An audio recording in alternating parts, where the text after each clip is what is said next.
Hello, my dear friends, it's me, and it's time, once more, for a fantastic tale.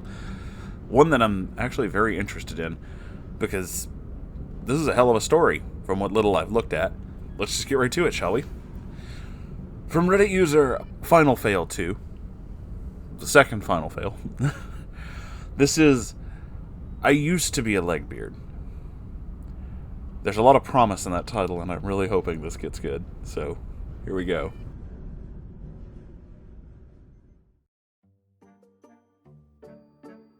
Hello everyone. Hi.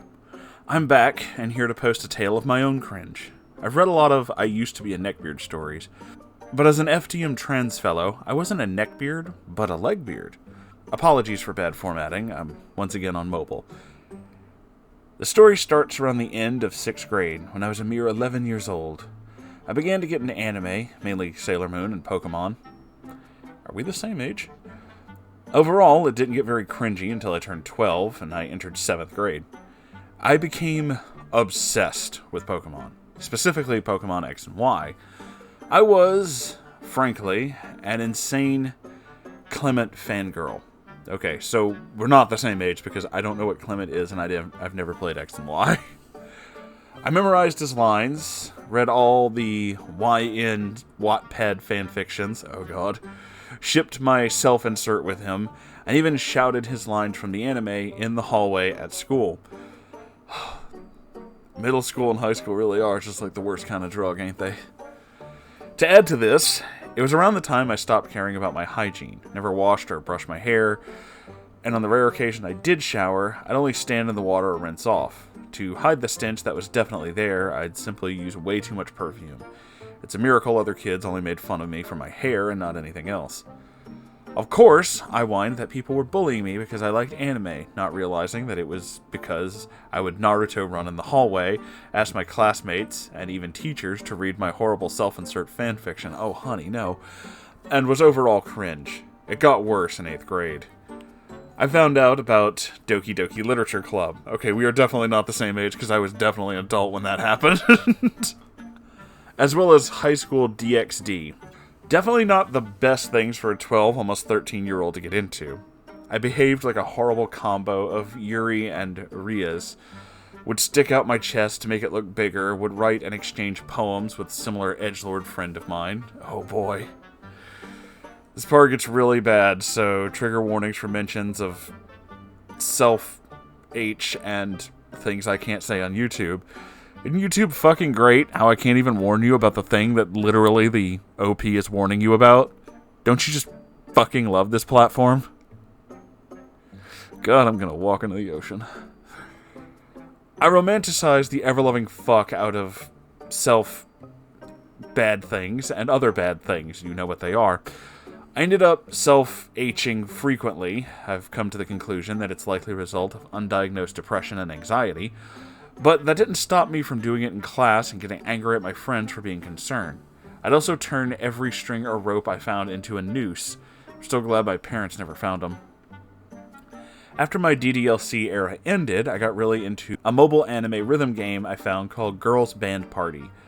I would sing the songs, which were in Japanese, loudly in the hallway at school, and brag that I knew Japanese. I wanted to start a girl band, specifically wanted to be the bassist. I ended up getting a bass for Christmas, which I still play occasionally now, though definitely not good enough to be in a band. That's pretty cool, dude. I play guitar. Overall, I was the cringy, I'm so edgy and depressed kid, as well as the, I'm not like those other girls, I like anime and don't wear makeup and have 5,000 boyfriends. Oh, yeah, I know the type. I know where you're coming from. And now, here's where it gets really juicy. Oh, here we go. My mom was finally fed up with my terrible hygiene. She cut my hair, made me shower properly, and taught me to shave my legs. I am very grateful to her for this, because I now know I wouldn't have done it on my own. Now that I felt better about myself, I began to start thinking about boys. Unfortunately, I was a self-proclaimed yandere, and my crush was a poor nerdy boy who was fairly popular and didn't hesitate to call me on my BS. It didn't stop me from stalking him all the way up until the end of 8th grade, even going to the point of joining the same club as him and even finding out what bus he rode. Yikes. Now after I gave up on him, I ended up getting an actual boyfriend, who I was with for 2 months before we broke up due to me beginning to question my gender. I had my cringy moments in ninth grade, but none are notable enough to add here. My advice to all of you is just to take care of yourself. Don't become too obsessed with things like I did.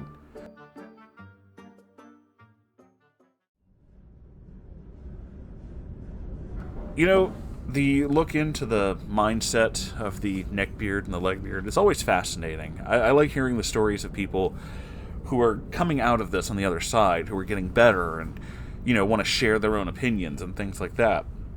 It's a fascinating look. It's an interesting kind of experience because we hear so many stories about neckbeards and legbeards on channels like mine and like so many others, but hearing it directly from them gives us an interesting kind of introspective look. Final fail, I used to know several people who were neckbeards, though granted this was a bit before your time because, I'm a tottering old fucking geezer, and I remember the days of, weirdly obsessing over anime and the very edgy mentality of being in high school and things like that. You were doing everything you could to just stand out. You were doing everything you could to kind of be noticed, but also not noticed. It was a weird dichotomy. You wanted to be seen, but at the same time, you didn't. I never really fell entirely into the whole neckbeard thing per se, mainly because a lot of the neckbeard mentality also has to do with incredibly negative opinions on, women or gender in general, and kind of this really bullshit mentality of, superiority.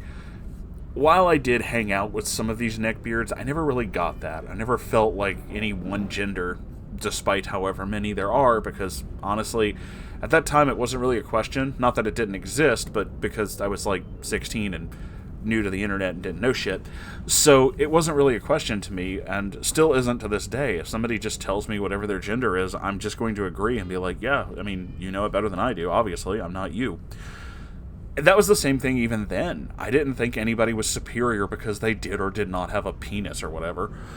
So I never got that, and I also never got this whole, I know so much more than everybody, which makes them better than everybody, and that kind of fucking mentality. I never got that either. It just felt weird. But again, I knew neckbeards who did do that, and it was really uncomfortable. And I guess the other half of it is that whole thing that neckbeards and legbeards do with the creeping on people, where they're like, I'm into this person, but I'm gonna be weird about it. I never really did that either, mainly because I've always been kind of not very social. Even when I was younger, I was just I don't want to talk to people. That'd be weird. Most of my interactions with people were either online or with a very small friend group I had. And again, what saved me from falling down the horrible fedora hole was I discovered, heavy metal and punk rock pretty early on, and instead I dyed my hair blue and wore combat boots. So I was the neckbeard's punk friend, which I'll admit is a lot more fun. I'll give you that. There were a lot more interesting things that went with that. But I totally understand where you're coming from with a lot of this mentality. You obsess over things and want to share that obsession, but find that so many of the people around you just aren't really into that. They're just not going to go with that. And as a teenager, or as a kid in general, your world is, the things that you're into and the school you're at. Even if you're not really into school, even if you didn't like the school you went to, and Lord knows I didn't, you still have that because it's where you are. It's a place that you're specifically forced to go to. These days, I don't, as an adult, obviously have to worry about that kind of stuff. A lot of my social interaction revolves around the time I spend with my subreddit and my server, because, these are the people I've chosen to surround myself with, and I like them. But you don't really get that option so much as a kid. You have your group of friends, but you're still going to be forced into a situation where you have to deal with people who aren't in the same, mentality or area that you are. It's the reason why online circles have become so prevalent and so popular. It's the reason why we've noticed younger and younger generations not just becoming obsessed with things, but, deeply into it. Why you can't just pretend to be something anymore. You have to be, seriously obsessed with it. Because that's what these online circles demand. If you're not on their level, you're not allowed in the circle. that's not really a healthy way to be, we'll be completely honest, and I can go on for days about how certain fandoms and community discourse around that can be incredibly fucking toxic and damaging, but that's not really for this video. The stuff that you got into, Final Fail, again, I'm not surprised. Honestly, if I was your age, I probably would have been the same thing. I really like DDLC. I think it's a fucking weird-ass fun game. The soundtrack is interesting, and I like the fact that, you know, Salvato went out of his way to take what is a simple anime dating game trope and just fuck with it to the point that it's weird and strange and you just never see the end coming. And that's fun. That's good. There's a reason why people get obsessed with that. There's a reason why so many people were obsessed with the weird lore behind Five Nights at Freddy's, even if Scott Cawthorne's kind of a dick. But, you know, there's that. Like, it's because there's an interesting twist to it. It's because the story is good that you become, like, really into it. And that can also end with you being way too into it and things getting really weird, but you were young. And as an adult now, growing into somebody better, you've taken all these Legbeard traits, pushed them away, and become a different person. In many ways, actually. You finally have the ability and the tools to become what you've always wanted to be, and who you always wanted to be. And it's fascinating, because it's like, again, I've seen both sides of this. I've seen people who have neckbeard histories, or Legbeard histories, and start, like in your case, and then develop into someone fantastic, like what you're doing. And then I've seen the opposite, of people who just never leave this mentality, who stay in this really toxic, self-destructive mental cell because that's just all they want out of life.